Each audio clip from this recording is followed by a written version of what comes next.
This episode of Capes and Lunatics is brought to you by Tweaked Audio. Get awesome headphones, go to tweakedaudio.com and use the coupon code Southgate to get 30% off, free shipping, and a lifetime warranty. Or you can get there through the link on our website, southgatemediagroup.com. This is Luca Perich, and you're listening to the Capes and Lunatics podcast.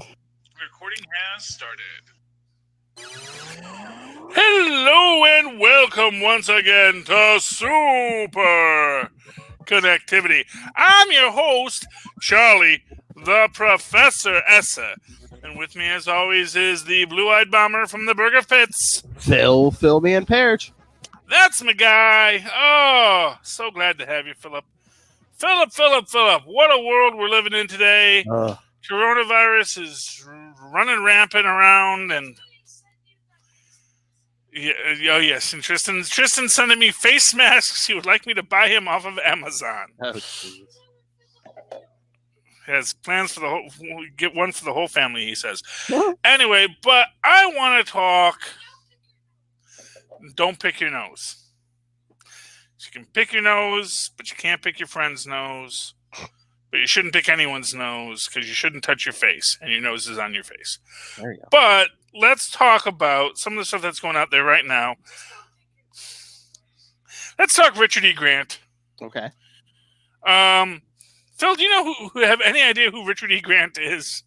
I thought the name sounded familiar. He is in a Star Wars film. Yes, Star Wars. He was General something or other. He was not General Grievous, Tristan. No, I think he was. I think he's actually in the Empire, the First Order. Yeah. Yes, but anyway, but he is going to be joining Loki, and there's questions out there about what he's going to be. I think he's going to be Mephisto. Ooh. This is based solely on the fact that the man has a very large forehead and a very evil smile. Here's a picture of him for those who can't see. There you go, Richard E. Grant. It's not going to show up, but yeah. Doesn't he look like Mephisto? A little bit. So, but I see it, man. He's got that high receding hair.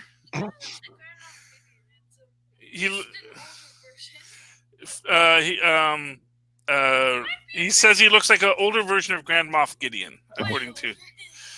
Wait, Grand Moff Gideon? You mean Grand Moff Tarkin? First off, Grand Moff Gideon isn't even a Grand Moff. He's just a Moff. Because he doesn't... Yes. He was Dr. Xander Rice in Logan.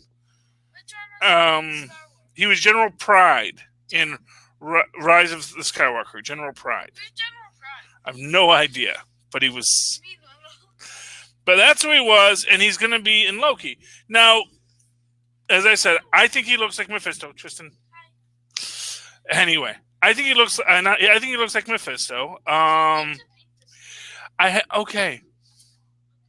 But there is the other idea is that maybe he is going to be the old version of Loki. Mm. Yes, if he's old man Loki. The only problem with that is I don't think he looks enough like Tom Hiddleston to be old man Loki.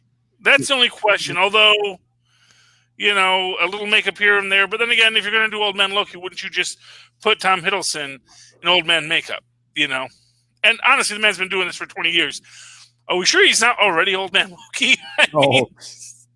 I got to be mean. But, yeah.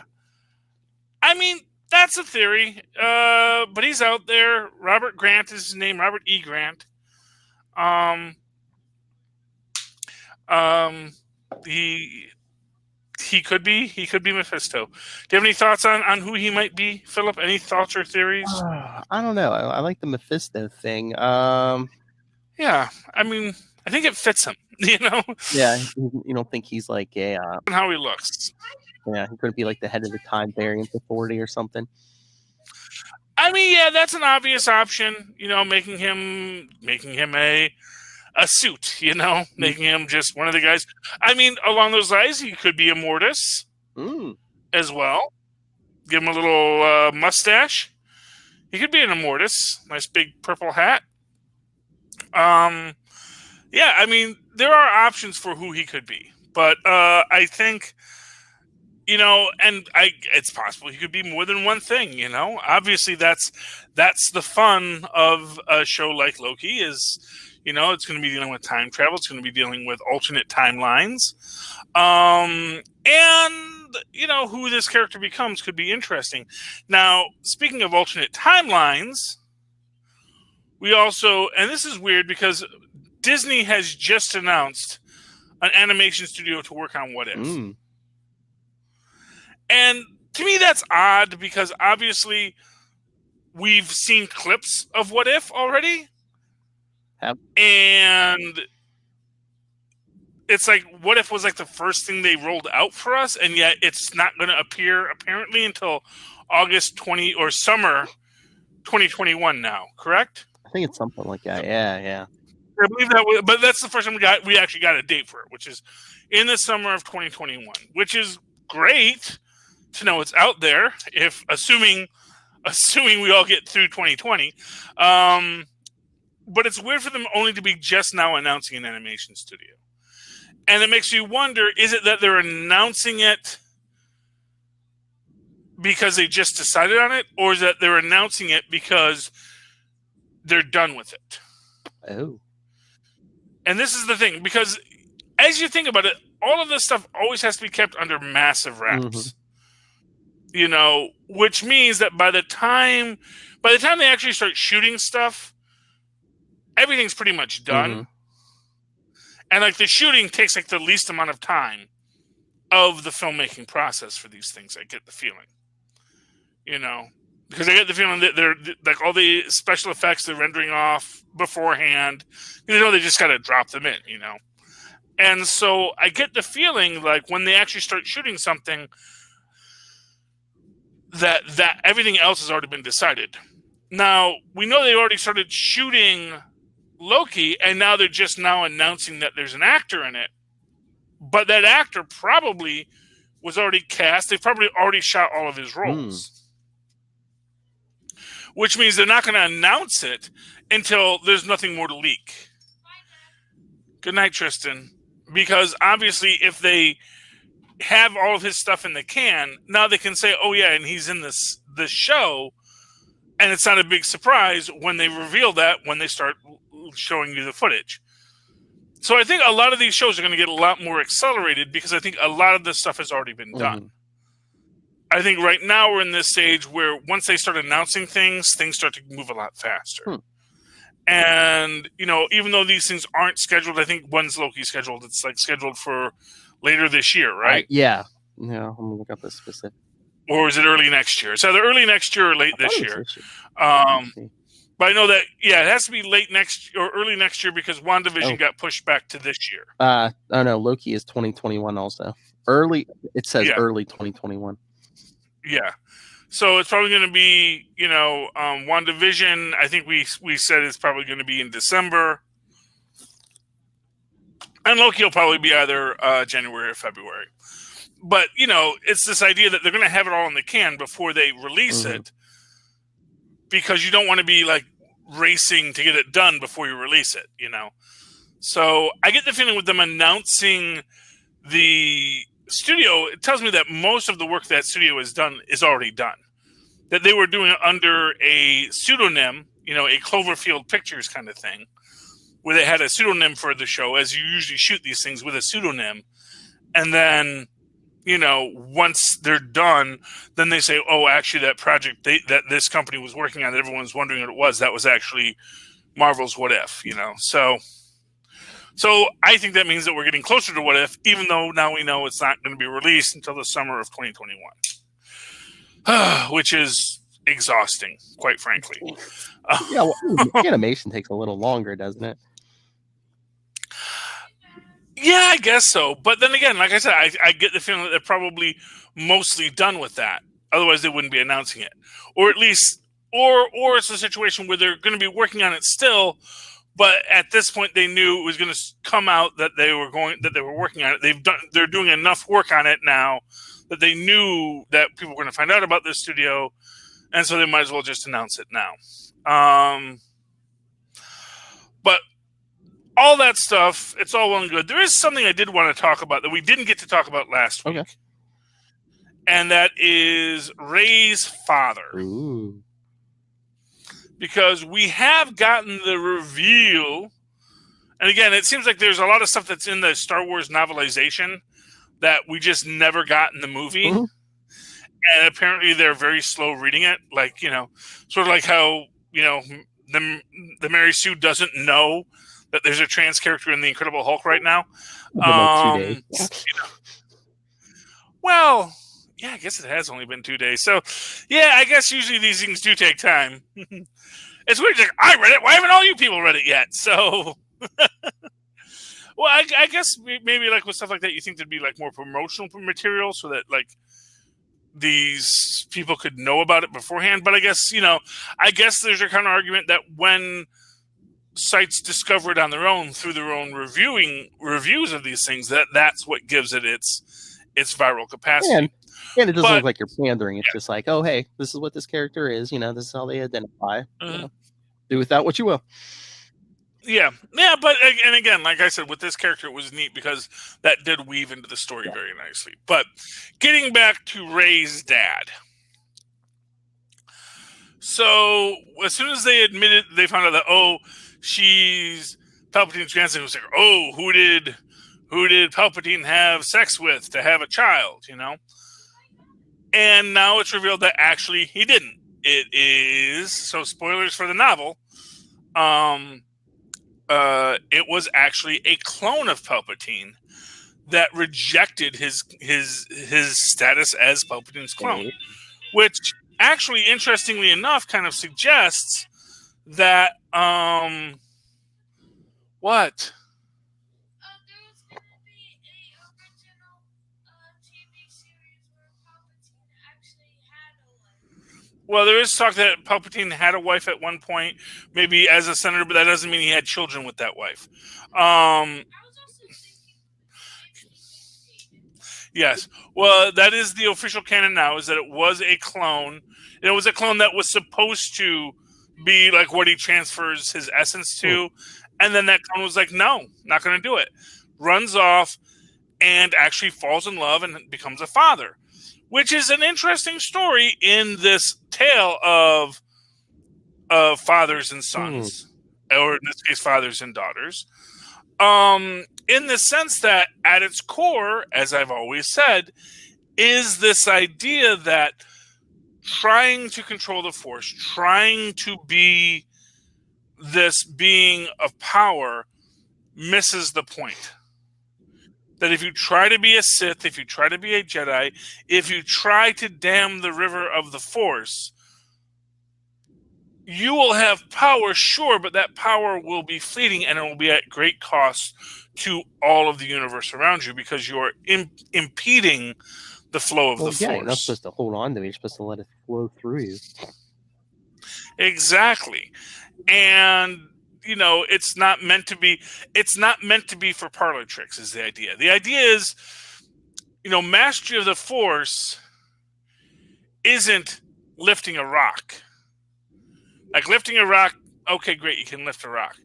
Mastery of the Force is understanding how the web of the universe is connected, how all living things are connected, how that flow of the Force moves through things.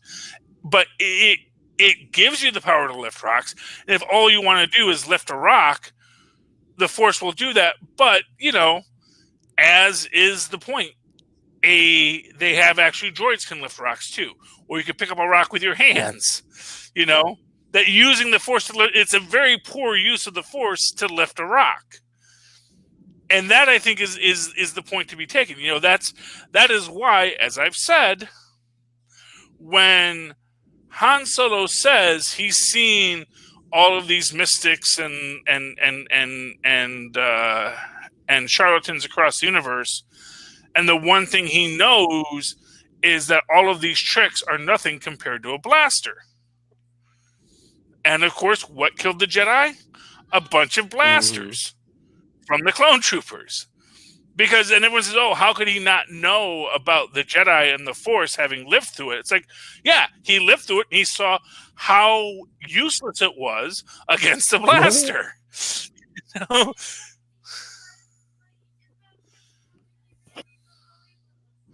Well, it's not even that he didn't believe in the Force. It's entirely possible that, the Force doesn't give you anything to believe in. And like, even if you're going to show, oh, look, I can do a parlor trick with it. It's like, great. I can shoot you between the eyes. I can shoot first, is what Han Solo would say. That the Force is a parlor trick. The Force is basically, it's cool if you want people to think you're cool, but it is not a tool. It is something that you're supposed to study and master and be at one with. Not to use it for political gain and political control, and certainly not to create a galactic space force of Jedi Knights. You're better off as a moisture farmer, as I've always said. And I think that is what Palpatine's clone realized. That in that wisdom of the Force, he realized trying to be a Sith, even a Sith Lord, works against what the Force is, what the Force is meant to be. That the Force is meant to flow through you, and that what you should do is live in harmony with the Force and just live a life. Live a good life. Live a good life as a junk dealer, as a moisture farmer, as a bounty hunter, whatever you happen to do, but build your tribe, build your world. Build your friends, because those are the things of value in the galaxy, not being an emperor or a Jedi master or all these things, all these titles and honorifics and laser swords and yada yada yada. What does that get you in life? It gets you living in a swamp if you're lucky. Get you living in a cave on Tatooine if you're lucky. And if you, I guess, are really lucky, get to be emperor, what does that accomplish? You're always watching your back. You're training pupils so that maybe you might be able to take over their bodies someday. Is that a life? Is that worth living? People just want power. But why? Power for power's sake? Does that actually give you anything worth your time, worth your worry? Then I think that's the point of it. The point is, Owen was right. Uncle Owen was right. You don't want to go out to the stars. You think you do because it looks like such a grand life to be living out there. And it's not to say you can't be at peace among the stars, but it is to say that being at peace is internal. It is from the balance within the Force. And then once you're within the stream of the Force, you can be at peace anywhere. But if you want to go out and just to seek adventure for adventure's sake, what is its purpose? What do you leave yourself with except dusty old books and, a cave in ruin? Yeah. I don't know. Like I said, I don't know. Palpatine just seems like evil for, I don't know. Those evil guys just seem like they want power. Charlie?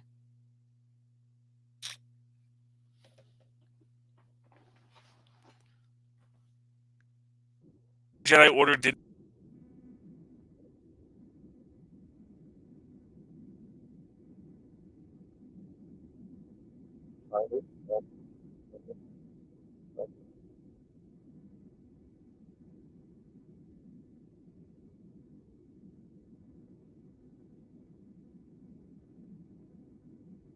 Okay, we're back.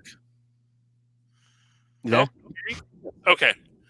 So anyway, my rant got a little too heated for the computer, and it had to shut it down. But yeah, that's that. One thing I did want to talk about real quick: Stargirl on Disney Plus.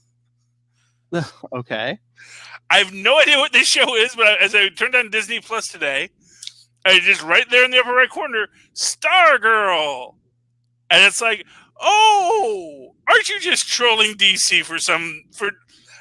I'm sure it has to be an intentional troll of DC that they're coming out with this.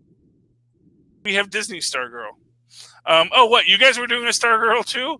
I don't think it's a superhero show in any way. I don't think it's in any way meant to be aligned or meant to be a parody of it. I think it's literally just another random teen melodrama. Yeah, I just pulled it up. Yeah, it looks like a movie because it's an hour and 47 minutes. It's romance, drama, coming of age, musical. Yes. She's got a guitar in it. Yeah. Or balalaika. I'm not sure. A coming of age story about a high schooler who finds himself drawn to the free-spirited new girl. Yes. The Stargirl, apparently. Mm-hmm.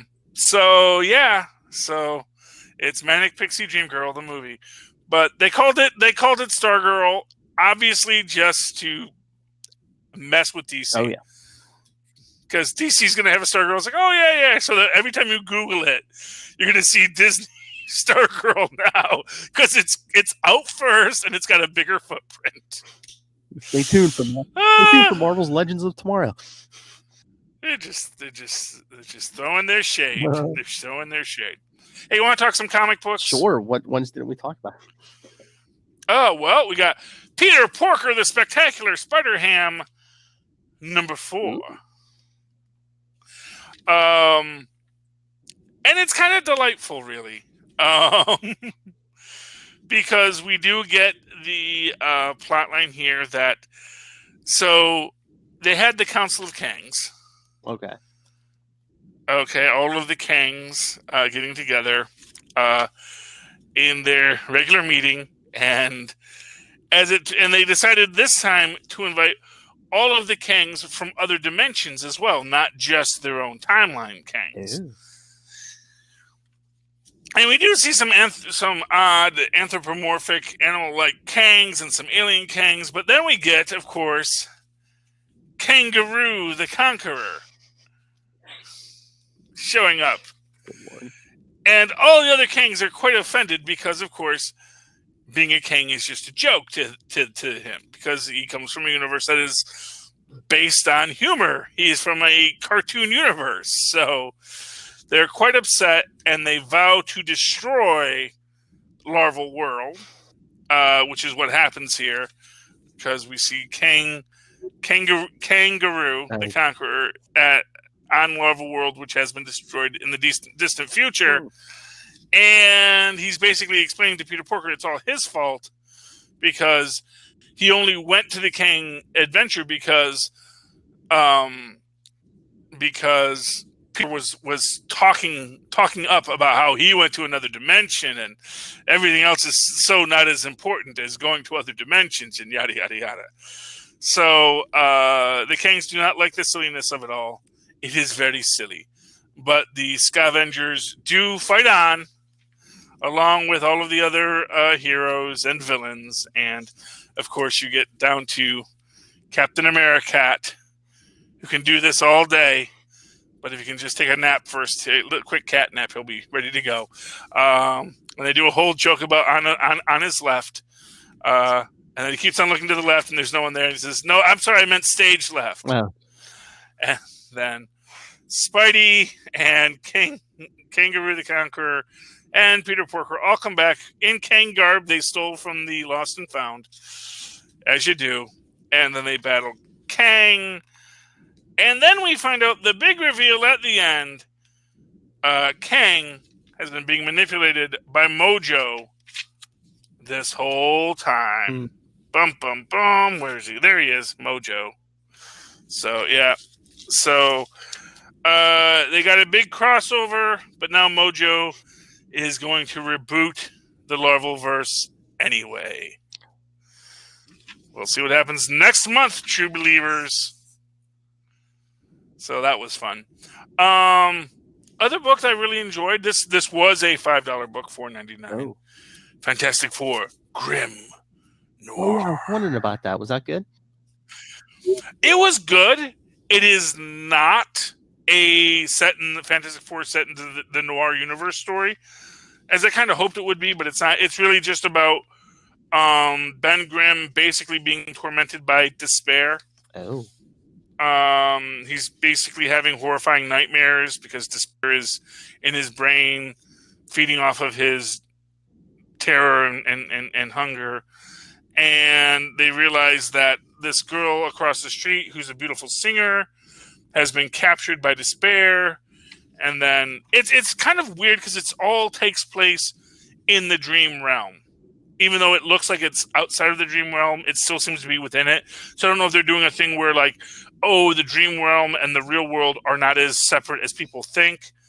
But he does basically, he goes to Doctor Strange's mansion to get help. Wong is there. He finds out what's going on, and then Wong turns into despair, etc.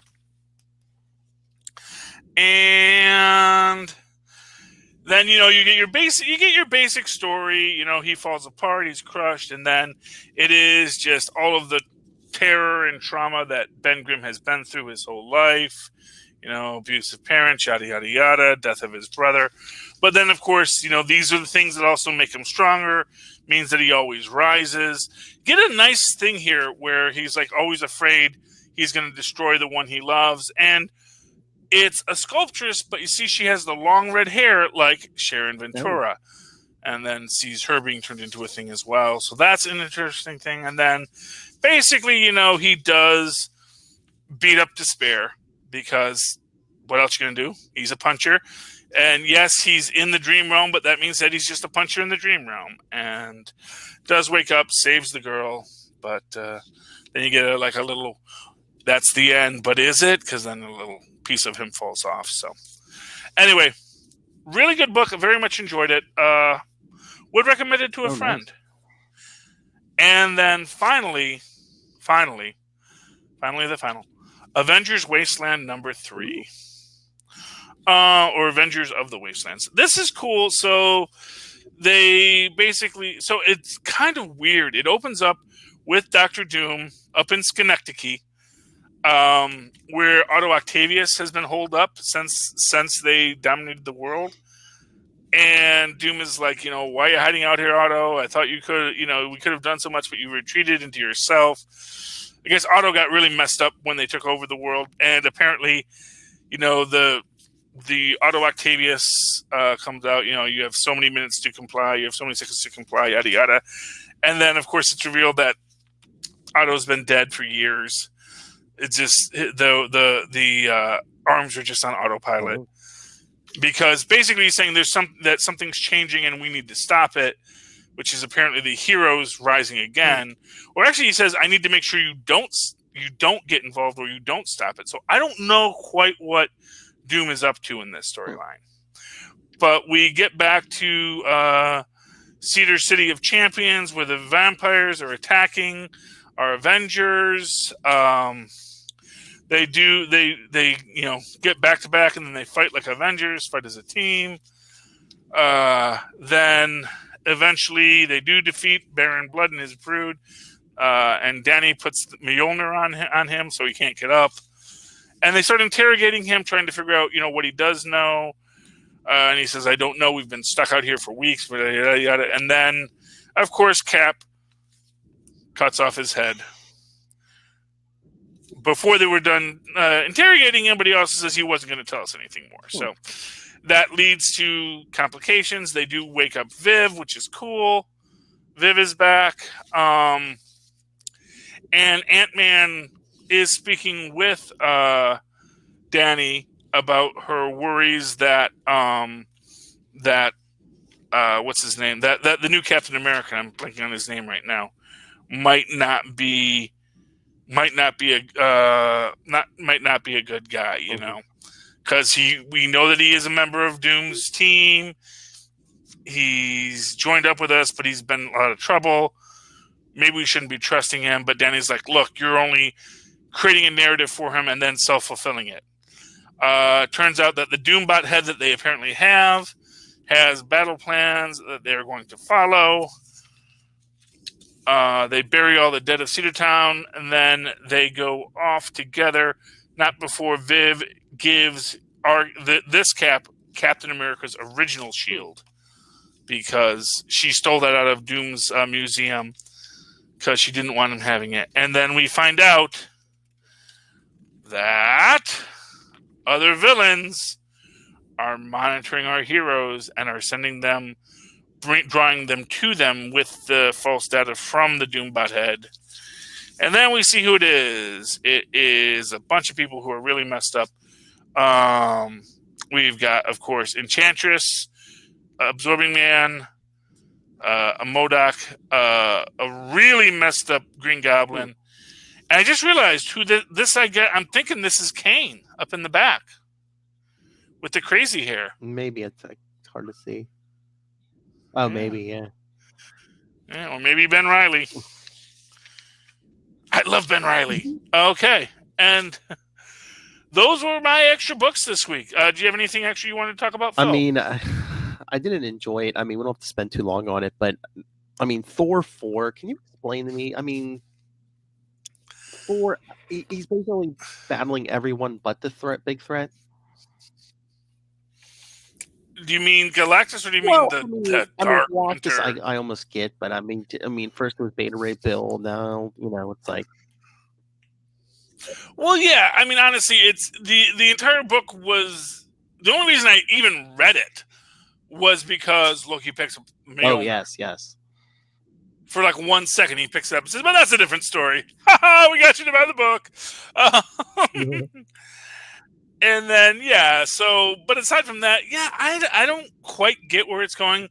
It is such a overblown threat that is going to get defeated, because it's not like this is the big crossover event of the next year. It's sort of like, the Incredible Hercules basically faced the exact same threat a few years ago. It's like the Galactus from Fantastic Four, too. It's like a giant cloud. Yeah, exactly. It's just it doesn't really feel right. I mean, as I said, for me the whole thing was Loki. But then we go to Niflheim. No, where's Frosty? You know? That's the other thing. It's like, where's Frosty? where's my favorite snowman? So yeah.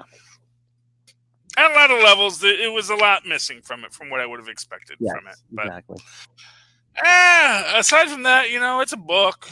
If you like Thor, if you like Galactus, I guess they're both in this book. I liked Sif in it. Sif was good. Yes. But again, it's this whole thing about like, that's all the people from this planet can go to Asgard, which is like, well, it's going to get a little crowded eventually. Yeah, they went to like 5 different worlds. Yeah, well, like some of them were uninhabited, and some it was only like one species they saved. Yeah. Although, what if that species going to eat? I don't know. It's weird, but yeah, okay. But now they're going to go fight the black swirly Q. They're going to punch darkness. I attack the darkness. I want to use magic missile. Okay, and that's what they do next episode.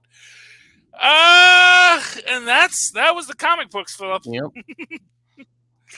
And I think we covered everything I wanted to talk about. I mean, my big thing was really Ray and her dad, because that's the big story. Yeah. Everything else, and that's in this time when we are either forced to brave the corona-infected world or forced to hide in our hovels. Maybe we should all just try to be one with the Force and feel it flow through us, and don't touch our faces. Nice. All right, Philip, how can people find you if they'd like to find you? If you want to get a hold of me personally, you can always email me, nightwingpdp@gmail.com. On Twitter, I am at nightwingpdp. And remember, get a hold of the Capes and Lunatics, capesandlunatics@gmail.com. Voicemail 614-382-2737. That's 614-38-CAPES. And support all the Southgate Media Group sponsors, Tweaked Audio, Hunt the Killer, Pod Life the book, in digital and paperback. And buy with the Amazon link for Southgate Media Group to send money, because these are not free to put up. So, yeah. It costs you nothing and supports the statement. It is literally the least you can do. Exactly. All you have to do is click the link. Yeah. click the link. All righty then. And of course, if you'd like to write to me in that old-fashioned email way, the way our Maz and Paz and Dr. Doom once did, do so at superconnectivityblog@gmail.com. That's superconnectivityblog, all one word, at gmail.com. And of course, follow me on the Twitter as I live tweet things when I feel like it at Charlie Esser. That's CharlieEsser. Look for the 2 E's in the For middle. quality. Bing! Thank you, Maz. All right, ladies and gentlemen, that has been Super Connectivity once again for another fun-filled week. Won't you come on back now and super connect with us again next? Oh, and listen to Full Stream Ahead with me and Maz Mansour. Right. Arg. What comes after the Mandalorian? Here, Yes, find out. Yes. Oh, Mandalorian. Yep. That was good. Maz has been busy lately, so we're probably going to start the next show next week. But you have 2 extra episodes after the Mandalorian, so we got some time. We're trying to build suspense for the audience. What comes after this? Lots of stuff.